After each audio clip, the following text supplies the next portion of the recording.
to Jenny's Commerce Land Business Studies Part 2. Do not forget to subscribe my channel and click on the bell icon that you see on the screen.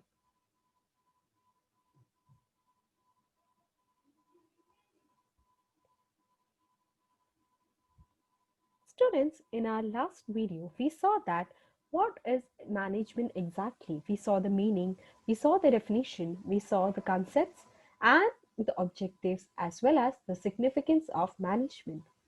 In today's video, we are going to see the next point that comes under chapter 1. That is management as science, art and profession. So yes, our today's topic is management as science, art and profession. Now the thought might be coming up into your mind like whether management is science, art and profession, right? So yes, let's see the next slide and conclude our confusion. The first point that we are going to see today is management as a science. So how is management and science, or how is management and science related? That is what is the next slide related to. Science is a systemized knowledge in general. It is an universal subject. The subject includes principles based on experiments. So we all know that science is a systemized knowledge. That means it is in a systematic way and it is a general, or we can say it is a universal subject. How? Because it is based on the universal truth. The subject includes principles based on experiments. So there are various principles that have been developed over the time by performing various experiments, and that is the base of the subject science. Similarly, management is also a systematic subject. In our previous video, we have seen the definition or the meaning of management. That is, management is a systematic manner of carrying out things properly, right? So this was what we studied in our previous video. So from that we can say that management is also a systematic subject, and the principles and the concepts in management are a result of constant study. If we see the principles of Henry Fayol and Taylor, we can understand that they have performed certain solutions, or they have constantly studied the labor in the industry, and as a result of that they have come up with certain solutions, and the principles that is formulated by them is based on that study. So in this manner we can say that management as a science. Like science, management is a systemized subject. So this is the first point that is common in that. Secondly, it is a universal subject. As science is based on universal truth, even management is also based on certain universal truths, like the labor tend to work more when the wages is based on the work done, right? In one of the principles of management, we have studied that the labor gets wages as per the production he does in 5 hours or 8 hours. That is his working hour. So when it is based on that, what does the laborer do? He produces more, right? But there is one thing that came into the mind of the observer, that if whether the quality is also been compromised over here. Then he found out that no, they have been motivated, and they are out of motivation, they are not compromising quality as well. So this is also kept in mind while making this constant study. And if the quality was deteriorated, then the uh, experimentation was conducted again. So like this, in a constant study and experimentation, what happened, the principles of management also was developed. So while studying these 3 points, we can say that management as a science. So management is also as a science. Now our next thing is that management as art. We all know that art is related to what? Some imagination, some drawing, some music, dance, sculpture, and everything, right? So when we see all these things, what comes to our mind? An artist always imagines a thought, or a thought is provoked in the mind of artist, and then what happens? He depicts it out into the form of a painting, a drawing, or you can see music, or a dance, right? So in this manner, management also shares certain features of art. So in this manner, management as an art. So management is also like an art. So let's see how management acts as an art. Art is work produced by human creative skill and imagination. As I mentioned, the idea or the thought of the drawing or the music or the dance comes into the mind of the creator, that is the artist, and out of his imagination and skills, what happens? The art form is being developed. The art creativity results in production of paintings, drawings, and sculpture. So, as a result, there are various paintings, drawings, music, dance, and everything of these are a form of art, right? Similarly, management also shares some features of art, and that is like personalized. It is personalized, right? Every manager doesn't work in a similar way, right? Every management thinks or every management principles are not applied in a similar way, right? It is out of the skill of the person. Suppose I'm a manager in a company and I'm applying some principle of management with my employees or my subordinates. What happens? I always work in a particular way. Somebody else who is a manager doesn't always follow the way or the attitude that I carry, right? So in this way, what happens? The management is also sharing features with art, that is, every management or every manager is personalized, the skills are personalized, and the application of existing knowledge to achieve certain outcomes. So in this thing, when we are applying management over the laborer, everyone has his own imagination and his own skillful application. And in this manner, what happens? Everything turns out to be a different way, right?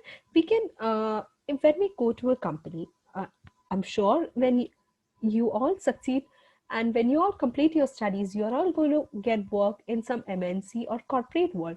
You can see that every team is not similar. It depends on the manager or the team leader who leads the team. So in this manner, it is personalized, and out of the skill of a person who is managing it comes the outcomes. So even the outcomes are certain. So that is why management is considered as an art, because of the existence of theoretical knowledge. That is, in art also some people do learn, right? Or do learn to how to draw certain various forms of art, various forms of music, and various things. In that way, management also, the people that is connected to management also learns about management. And what happens as a result of that, they also learn this management skill and apply it in their own way, right? So personalized application is also similar between art and management, and then it is based on practice and creativity. So practice only improves. Suppose I'm getting promoted as a manager for the first time. Do I work very much perfect at the first go itself? No. As years go on, I get to know various things of management, and that is the way that I would succeed as a manager. Over the years, my manager style, or you can say the leadership style of mine would change, would progress, or would be in a different state, right? So, and out of the creativity, I as a manager or as a leader would have a vision like how my team would be. That is my creativity and that is my uniqueness, right? So in this manner, management also shares the features of art, and we can say management as an art. Now, let's see how management is as a profession. So, management as a profession is our third point for today's session. And yes, management also shares certain uh, features of profession, and that's why we can say management as a profession.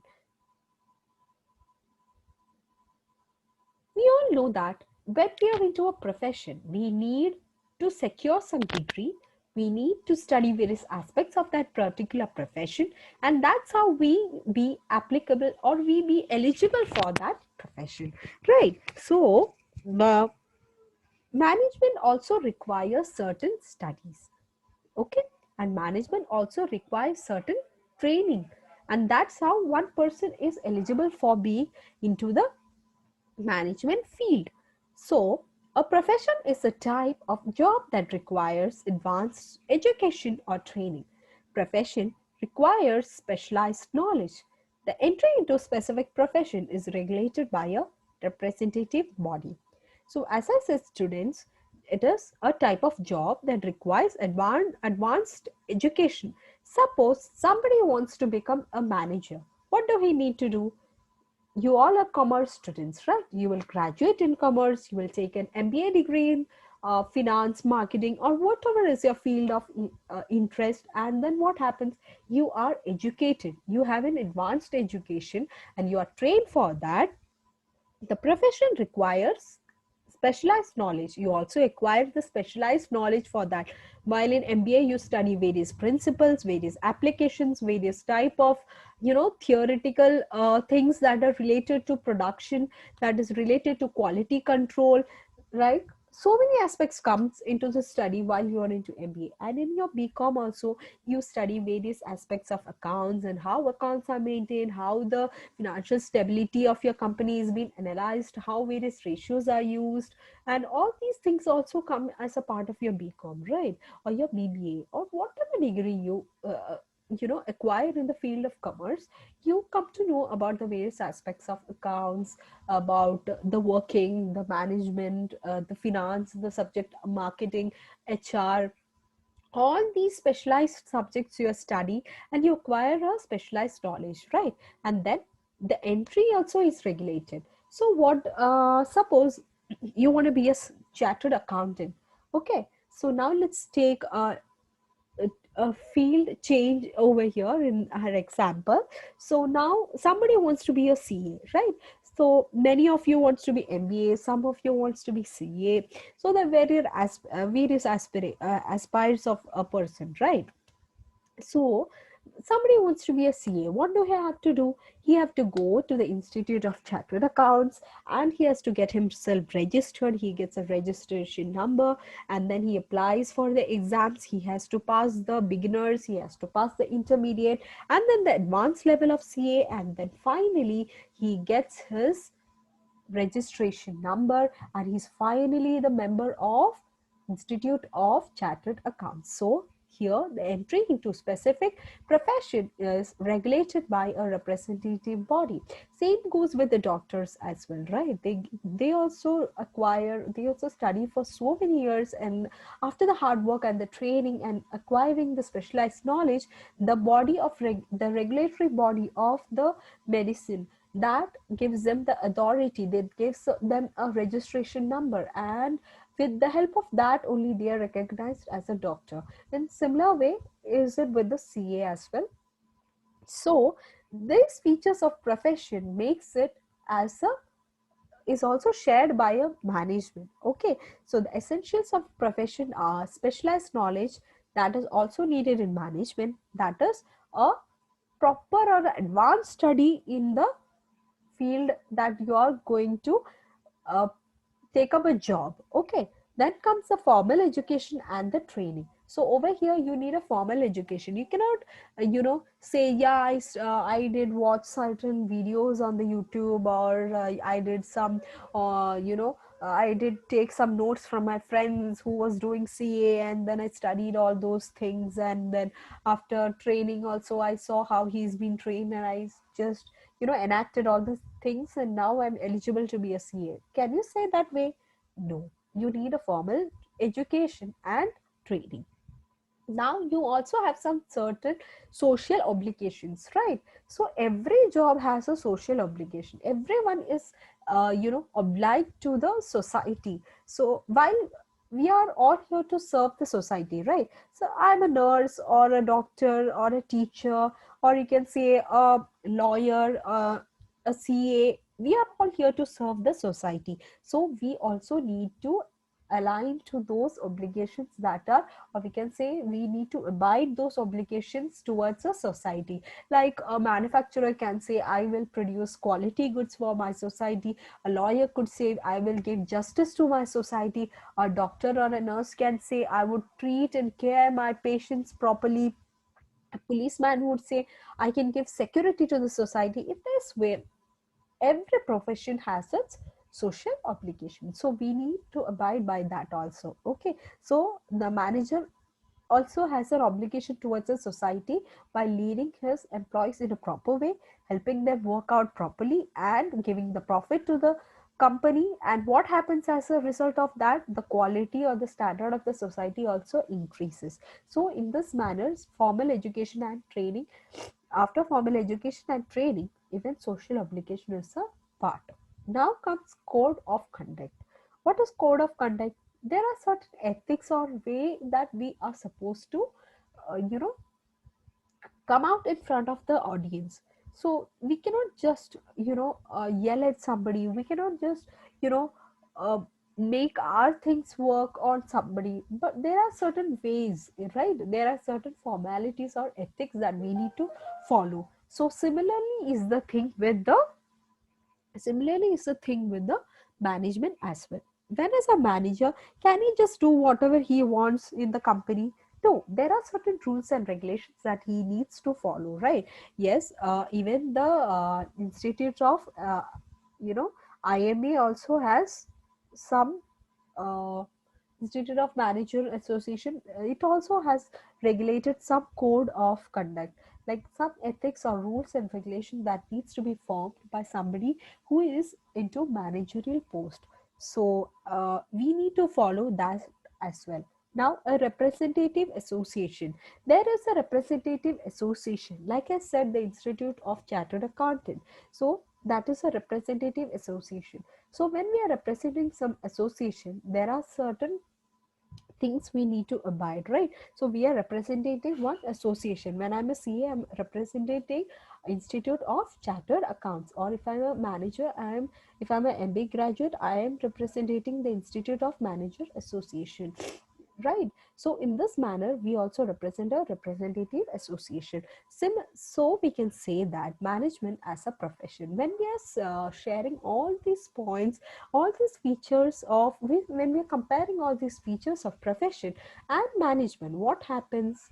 The similarities are seen. Yes, I agree, there are certain things like there is no punishment for some manager who is being rude if he's not following this ethics, but that's not the way with some doctor or health professions or some lawyers. They do get the penalties also for not abiding those ethics, but that's not the way with management. But in an overall level we can say that management as a profession, because it shares salient features of profession and management is similar. Now let's see what are the common factors between management as an art, management as a science, and management as a profession.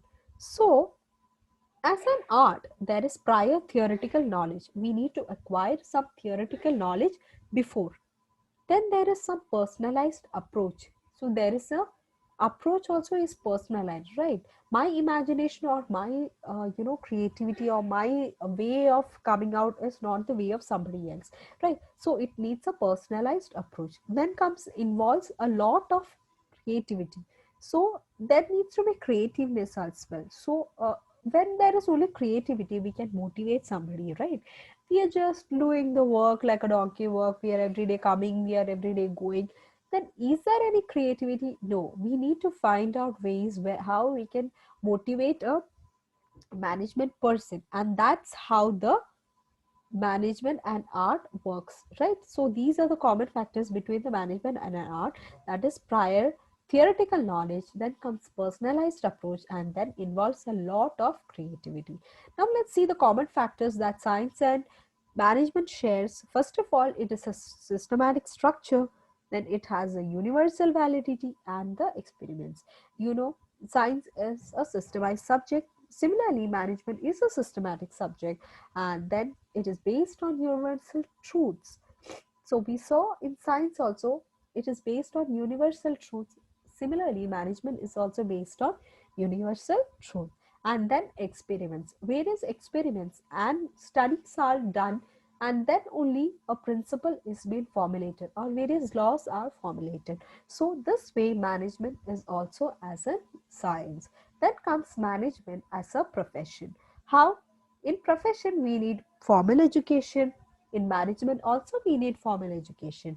Then there is restricted entry, that is the person with a particular knowledge only can come into this field. So similarly in management also, the person who has been trained or who is eligible only can come in. Then there is code of conduct, there are certain ethics that's been defined for profession. Similarly in management as well, there are certain code of conduct or ethics that are being specified. And then the associations, that is the representative body which is there for profession, is also there for management. So in this way there are certain common factors that define management as an art, management as in science, and management as a profession.